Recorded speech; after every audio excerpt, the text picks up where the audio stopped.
નમસ્તે, મારું નામ વેદાંશી છે. હું ધોરણ 5માં અભ્યાસ કરું છું. નમસ્તે, મારું નામ ભક્તિ છે. હું ધોરણ 5માં અભ્યાસ કરું છું.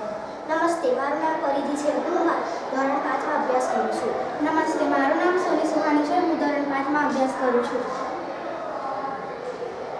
અમારી કૃતિનું નામ ભૂકંપ એલર્ટ યંત્ર છે. ભૂકંપ એક કુદરતી આપત્તિ છે જેની આગાહી કરી શકાતી નથી. તેથી અમે એક પ્રોજેક્ટ બનાવ્યો છે જે જ્યારે ભૂકંપ આવે ત્યારે આપણને એલર્ટ કરે અને આપણે પોતાની સાવચેતી રાખી શકીએ છીએ.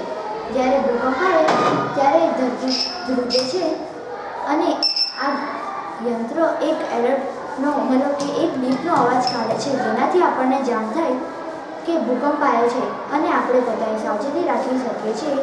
ભૂકંપ વખતે રાખવી પડતી સાવચેતી કે શાળામાં હોઈએ તો ખુલ્લા મેદાનમાં જતું રહેવું અને બહુમાળી મકાનમાં હોઈએ ત્યારે લિફ્ટનો ઉપયોગ કરવો નહીં, ખાલી સીડીનો ઉપયોગ કરો. Thank you.